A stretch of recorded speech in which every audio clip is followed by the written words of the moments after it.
Birth and death are funny things. People end, they stop, they die. Not sure how to put it more bluntly. You bring Bonnie home swaddled in soft blankets. You set her delicately down in her crib. She quietly begins to cry. Oh shit! Baby crying! What do? Give her a soft toy. Lay her some, check her. Bravery is an interesting concept. Saving the world from a dark monster is not innately brave, but walking outside your front door could be.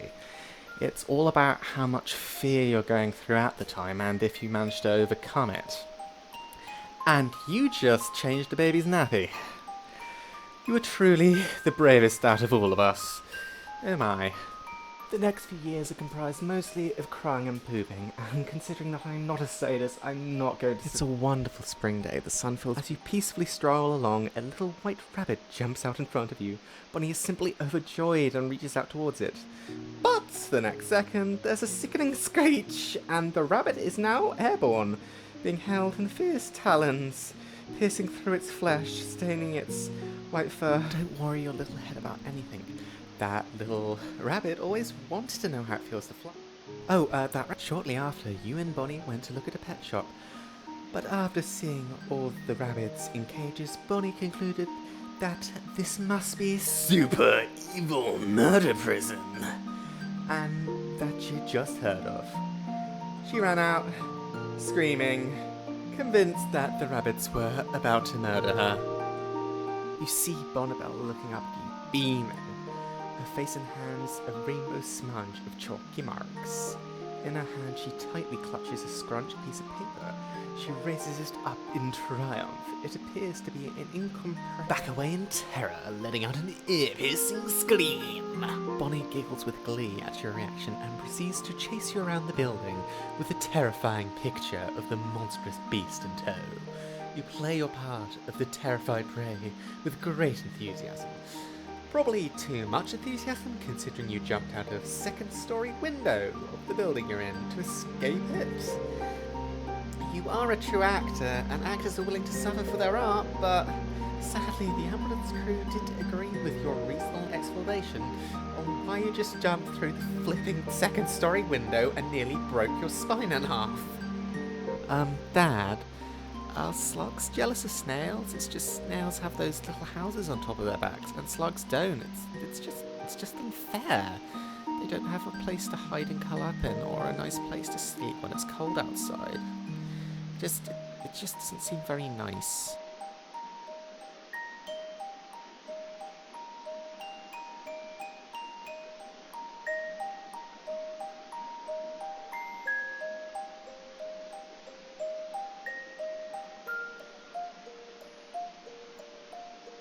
Well, they do have to carry their house around on their back all day. I know I would enjoy doing that personally. In the end, fairness always balances out. The aesthetic effect is quite interesting, considering all the snails in your garden now look like they've just rolled out of a Mad Max movie. And judging from how much your mailman started swearing when he accidentally trod on one the other day, Bonnie's method is quite effective. I like slugs. I like slugs too. Well, ew. That is gross. Well, you and Bonnabelle have had a long day wandering around the great outdoors, peeping at wildlife. As you sleepily wander home, the sun already setting, the sky a dark blue. You're going to hell, you snail murderer! You evil monster! When we make the slug shells, let's make them out of titanium, so they'll be super, super, super hard, and if they're trod on, they'll be chilled, they'll be fine, they'll be all good. Titanium shells needed. It is the dead of night, and you hear a door slowly creak open. There's a small, scared voice, and there's a monster under my bed.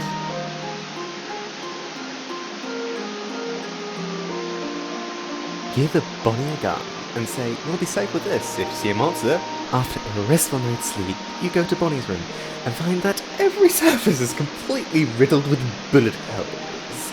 with Bonnie in the middle of it, hiding in a makeshift fort of cushions, with a still smoking gun in her hand, and very, very, very tired-looking eyes. She says in a quiet voice, I think I got it. The air is cold, the sky is dark, spooks and monsters abound, creeping through every shadow, with one thought burning in their minds. Holy shit, we're gonna eat a ton of sweets. Bonnie's face is pressed up against our living room window, looking out at the majesty of Halloween. Spooks, ghouls, and ghosties abound, and princesses. For some unexplicable reason, princesses. I don't know why. They don't fit the theme. Don't make sense. Why? Bye. Oh, sorry. That's aside the point. And on this fateful day, you have the chance to choose what particular spook, ghosty, or ghoul your little Bonneville will dress up as. A queen, a lawyer, because nothing shows the true evil of our world like a corrupt legal system. Bonnie thinks this is dumb. Bonnie thinks this costume is dumb. Bonnie thinks you are dumb. You try to explain the evils of the man and the vice-like grip it has on the common worker. But she just repeats, this is dumb. You still go out, but every time people ask what her costume is, she says, I'm dressed as a neglected child. It's a lovely autumn day. Orange leaves gently drift along in the cold breeze. Your arm doesn't seem to move. You try to speak, but somehow you can't manage to get the words out. It's funny, I thought it would hurt.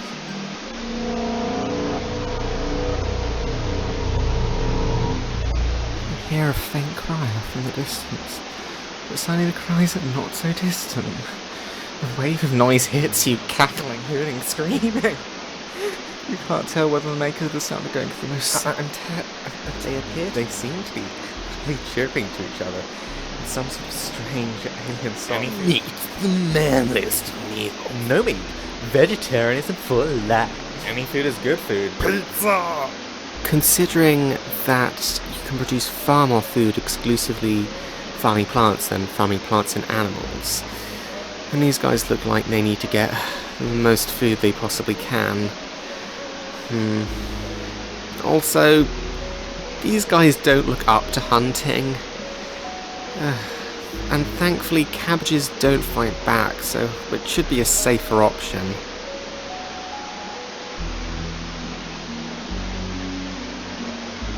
Treehouse. Any race should be in contact with Mother Gaia, and what better way to do that than live in a tree? Trees represent the heart chakra, the root of all life. They produce oxygen, which is some serious good shit. You love trees. You've been a veteran tree hugger in your time. Sadly, it did mean you get a lot of splinters. You hope the trees really appreciated it. Well, who wouldn't want a random stranger walking up to them, squeezing them tightly and whispering sweet nothings to them? Suddenly, your little world becomes very, very still. Details begin to blur as far as over. There's a might... What the fuck do you think you're doing?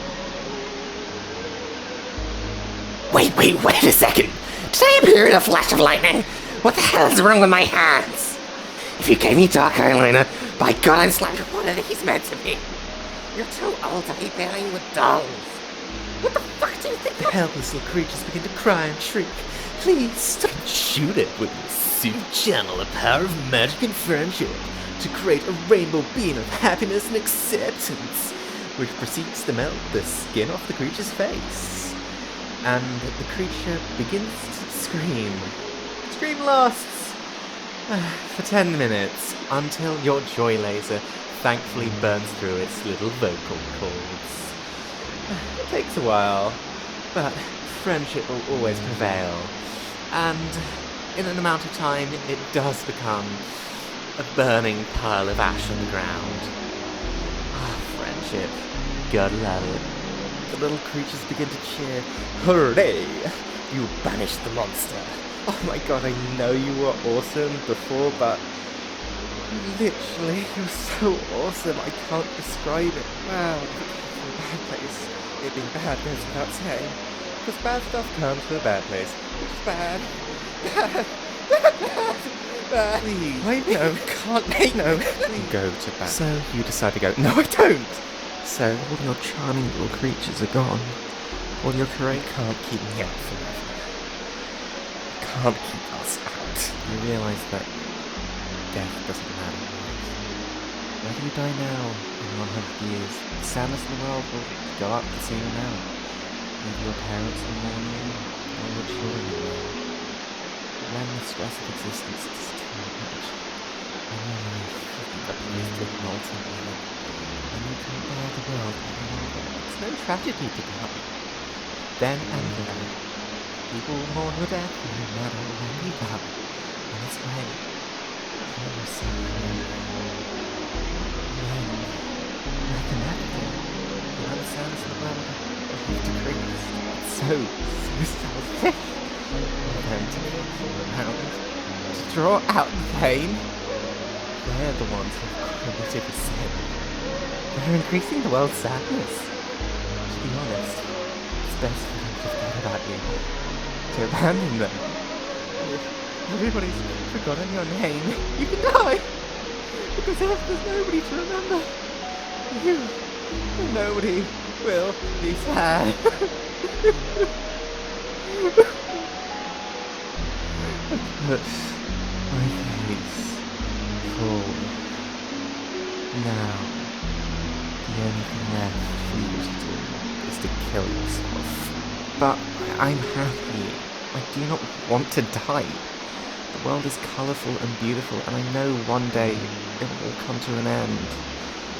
But all things do. I treasure the time I have more than anything. When I do come to the end, at least in my final moments, I'll know I've lived my life to the fullest degree that I possibly could. And I'm not going to waste a single second thinking of you. Suddenly, you're back. Your little monster friends surround you, celebrating. You did it. You actually did it. You're amazing. You destroyed the Heart of Darkness and you came out the other side. It's okay now. The world begins to dissolve around you, like paint starting to run from the rain. You don't know if you chose the right thing. As the years come, Bonnie embraces her passion for Mother Earth, going vegan and campaigning to protect the environment, and being scammed out of a ton of money by ancestral royal pyramid schemes. You don't quite save the world like you wanted to, but you did your best. You lived truthfully by your convictions. You're quite successful in educating people on the impact they have on the world, and how they can change for the better. You managed to raise some money for charity. It wasn't a ton, but at least it was some. One day, you'll die, your body becoming worm food, your carcass composted to allow new life to form. And at that moment, when it's all said and done, you can die happy that you did the best you could.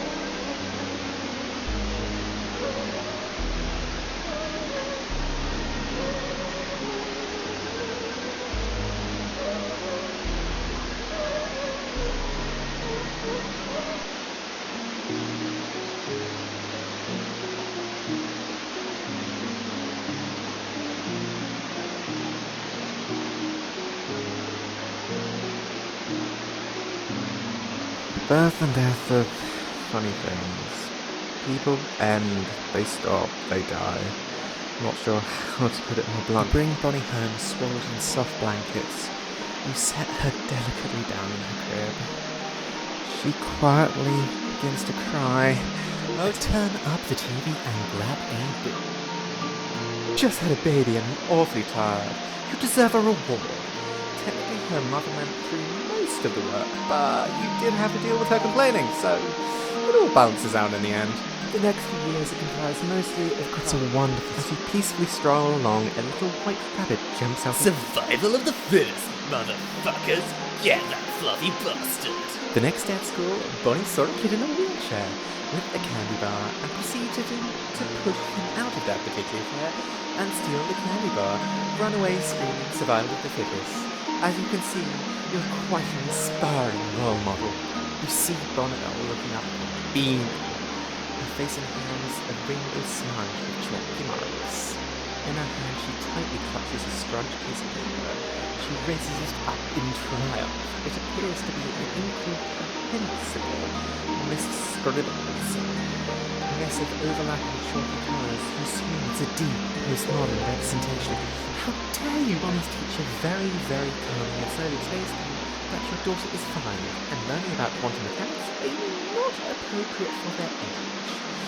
And also that the curriculum is government mandated, and that is mandated by the Board of Education. And if you have a problem with it, please take it up with them, you pretentious waste of oxygen. Dad, are slugs jealous of snails? It's just snails have those little houses on top of their backs, and slugs don't. It's just unfair. Snails? Really, Bonnibel? Snails? Really, Bonnibel? Snails? I'd expect someone with as much potential as you to be pondering the works of Aristotle and Plato.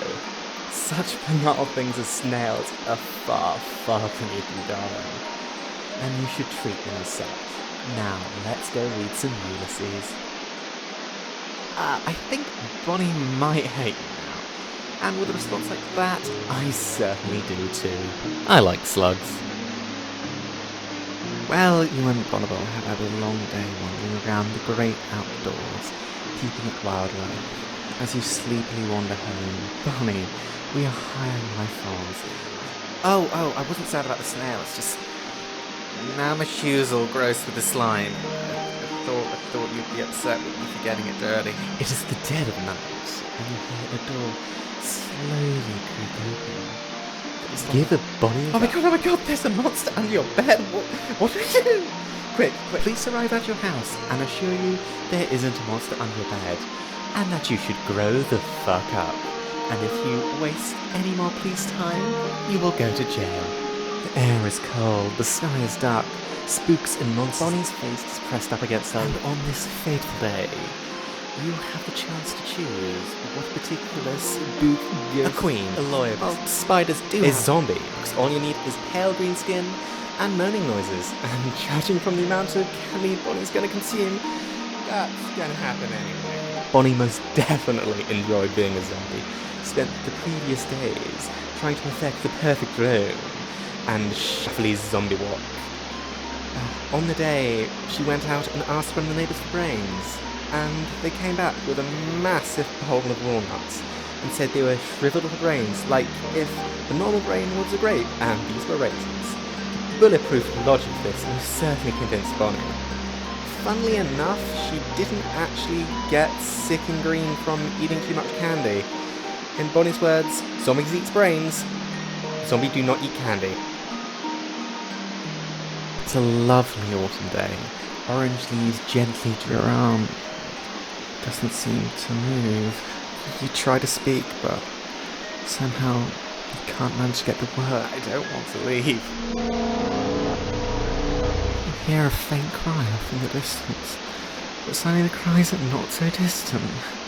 A wave of noise hits you, cackling, hooting, screaming. They seem to be happily chirping to each other in some sort of Meet the manliest meals.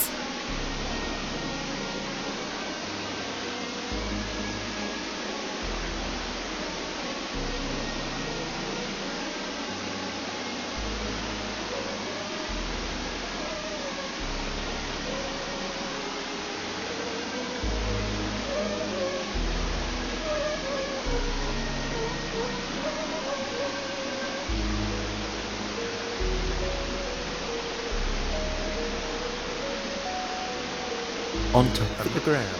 On top of the ground. Ground level is by far the most spiritually balanced. A mother Gaia below and the endless tranquility of the sky above. Plus, you're not fit enough to climb a tree, and you're most definitely not fit enough to fit down a hole. If you were fitter, would fit, but sadly, you're not fit enough to fit.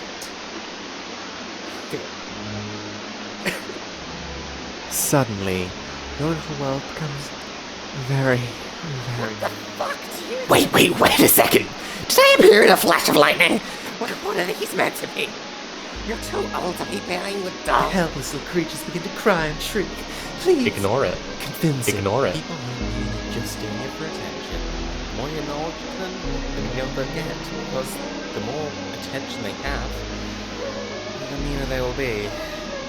It's the best way to deal with anything negative in life. Just ignore it and repress it. And pretend like everything's okay. And maybe if you try hard enough, one day you'll actually manage to convince yourself of that. The creature and the bodies of the dead begin to slowly fade away. They might be yelling, they might be screaming, but in a few seconds, it's all gone. Everything's okay. There's nothing to fear, no reason to feel worry. The little creatures begin to cheer. Hooray! You banished the monster. Oh my god, I know you were awesome before, but, well, if it comes from a bad place, it being bad goes without saying.